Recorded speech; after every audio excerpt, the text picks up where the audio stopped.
Hi and welcome. You are the sort of person who is applying for jobs, getting nowhere, and interested in AI, but you have nowhere to start. You've got no clue, you're a bit scared of it. If that's you, then you're definitely in the right place. I'm Sarah Bryer and I help great people get great jobs. And I do that by using some tools, using some AI. Now, what is happening in the world is that applicant tracking systems are making decisions. There's a lot of automations that are happening to make the recruitment journey faster for everyone. What that also means is that you end up being a needle in a haystack. And if you're not putting the right words and phrases into your CV and into your applications, it just means that they just fall into the bottom of the list. They're just disappearing. So I've done these set of videos to help find some AI tools. Let's have a look around. I'll show you around so you can feel a bit more comfortable with what they do. Ask any questions below. You can also email me too if you've got any thoughts or theories or questions that you might want to ask. But let's just dig in. So today is Jobsearch.Coach. So Jobsearch.Coach hasn't got a very nice interface. It's not particularly pretty. It's quite basic, but you know what? Sometimes that's what we need. We don't want it to be too complicated or look too flash. We don't want style over substance. So on the front page, Jobsearch.Coach, you can see the web address up there. All your navigation is in the top right. There's a ship, which I guess is about a journey perhaps, and the 4 tools that it provides. We've got some marketing spiel, and this very basic screenshots about what the actual tool does. So you can have a quick look at those, but we're going to go through the tools, so we don't need to look at those. It's got some frequently asked questions at the bottom, so how it's different, how much it costs, and all of that, which we'll talk about in a sec, because nothing is free in this world, especially when it comes to AI. So you can use these buttons here, but you can also use the navigation at the top. So under job matching, let's have a look at that. So I put this job title in for London. This is only covering the US, UK and Canada apparently, so be aware of that. I've set up job alerts and nothing's come through yet. Now what I do know is that if I set up a job alert anywhere on the internet just using 3 words, that I would get inundated with hundreds of thousands of irrelevant jobs. If you have like project manager, for example, there are IT project managers, construction project managers that might be irrelevant. I don't know if you're a project manager for the NHS, for example. I've not got any emails from this result yet, but sifting through millions of job listings, I'm worried I'm going to get tens of thousands of emails. So I will keep you updated on that one. You just pop your details in, set up the job alerts, and that's it. Your preferences have been saved. Let's see what happens there. Now we can go back to the home page or just canter along on these navigation bar, resume. So in the US and other places around the world, they use the term resume. If you see this in any of these tools, you'll know that it's probably made by Americans or kind of pushed towards the American market. So be aware Zs, when they take out vowels that in the UK we use all the time, so just be aware of that. Also using Zs when you've got a British CV can indicate that you used AI, so make sure you double check that. So just as simple, just as you would do normally, choose a file and find your document. So here's one I made earlier. So this is just a CV that has the details of a senior product manager in there. Now go and find yourself a job that you might be interested in. So I've found a senior product manager for Blue Light Card. We'll just put the job description in there, not all the benefits and stuff because that doesn't matter. Pop that in there and optimize your resume. So it's going through its little activities, analyzing the length, checking the keywords, looking at the overall content and seeing how it matches up, but also apparently looking for common mistakes, spelling mistakes, that sort of thing. And then what you get is a report. So again, this is not my favourite because look at all of this text. It just feels really overwhelming that there's so much in there. With a just bit of design in here would just make it a little bit better. Whereas, if it was like checkboxes or it was spaced out even a little bit more, would help you just to do one thing at a time rather than feeling like, oh my God, look at all of these things I have to do. But it gives me some feedback. So here are 10 recommendations. So adding a one-liner resume heading. I don't know whether I would do that or not. So if I just show you the CV that I've put in, I've put product manager in there. So I don't know whether I would bother. Like, that's the CV at the moment, quite clearly laid out. Tailor your summary section. So it talks about, really like connecting it to this organisation's needs. Okay, fine. Incorporating specific keywords from the job description. You should be doing that anyway, and this probably just hasn't got enough. If I wanted to incorporate particular keywords, I would want a long list of these where I could just go through and add things in rather than it just being quite vague.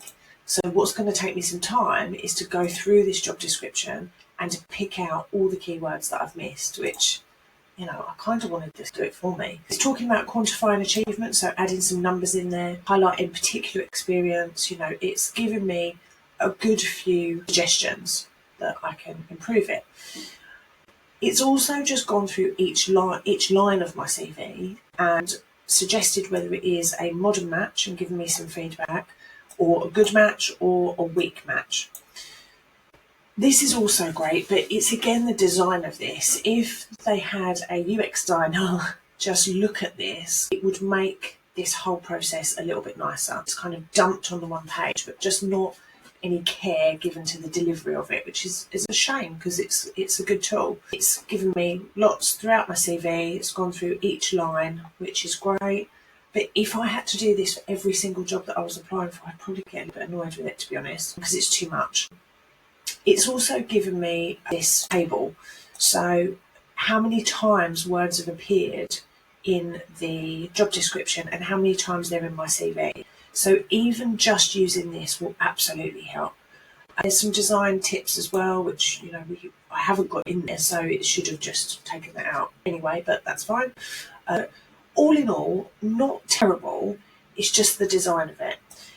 Probably if I was doing my CV for the first time, using something like this will help you understand how an applicant tracking system actually works and what it might be looking for. So this is a really good start. So back to our front page, and we've got the bit about covering letters. So we can, again, go in, upload our document and the job description that we looked at for Blue Light, and it's asking us some questions as well. So what sort of problem does the hiring manager aim to solve? So you might know that, like, for this particular organisation, this thing is happening, or because of your experience in the role, you might be able to make some guesses. Asking what attracts you to this particular job. So I really want to apply for this job because it's doing this and this, because I want to make the product better. Any particular skills or achievements that you'd like to highlight? I'd really like to show this one off. Any unique circumstances. So if you're changing from one industry to another, from one job type to another, that might be a bit weird, that people might not quite understand, chuck those unique circumstances in as well. And if you know the person's name. And you've got two styles here, more conversational and more formal. So let's just write that cover letter and see what it says.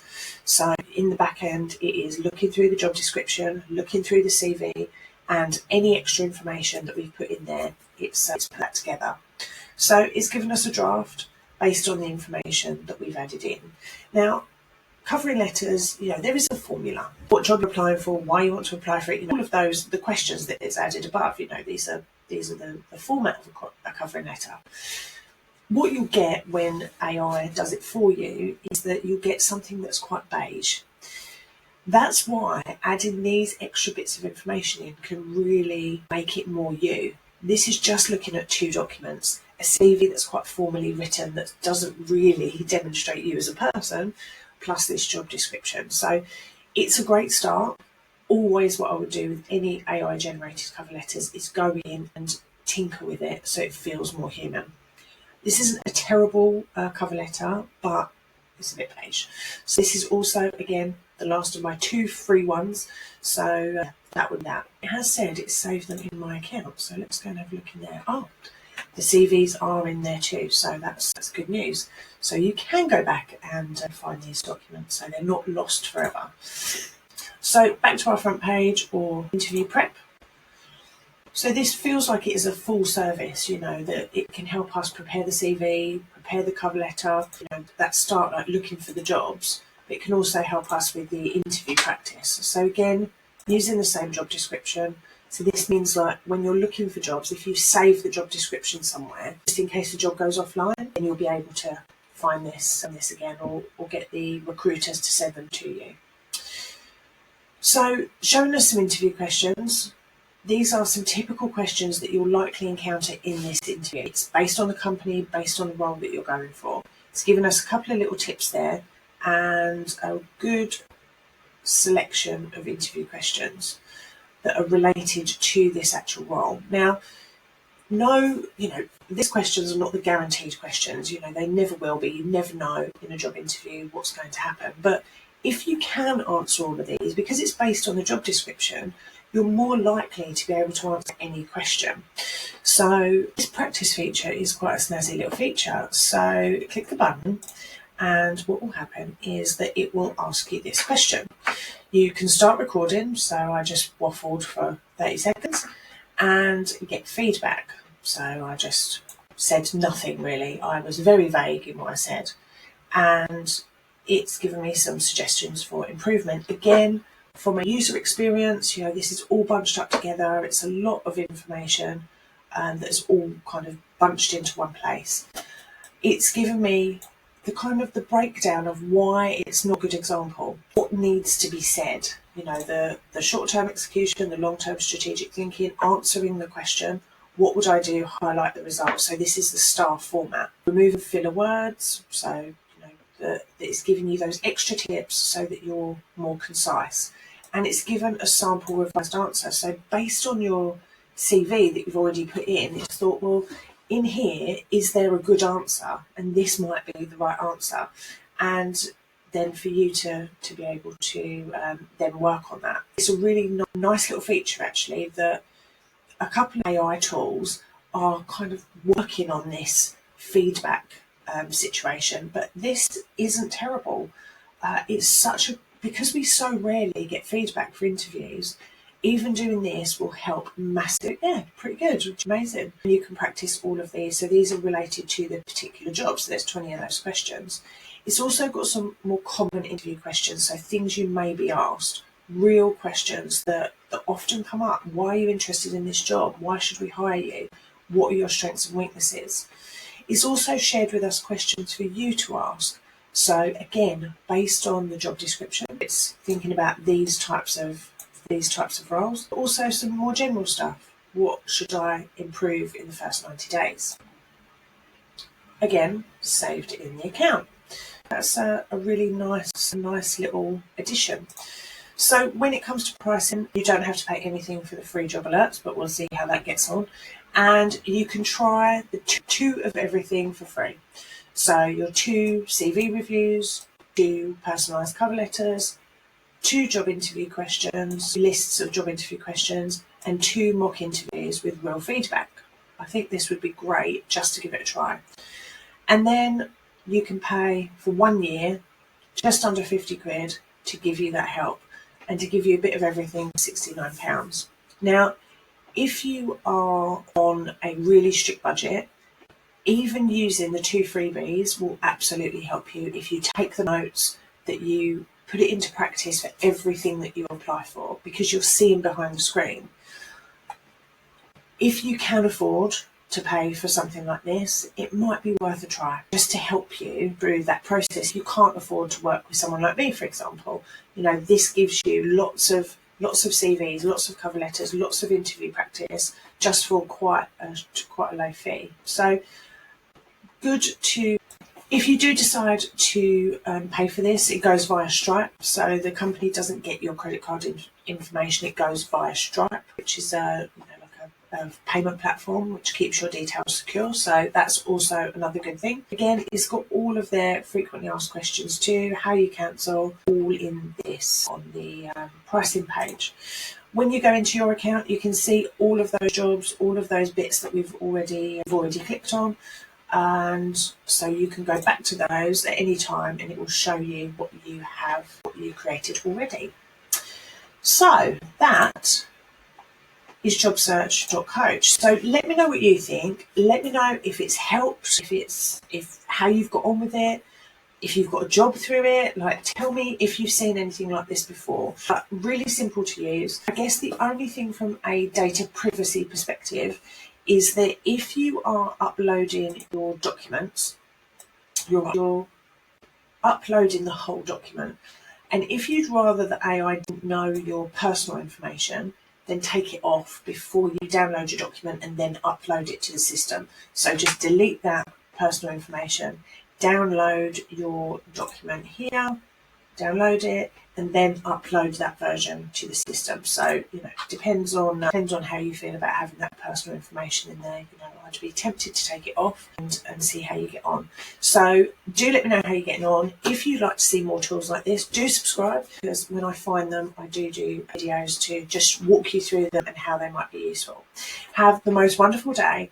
And remember, if you need some help getting a great job, then get in touch.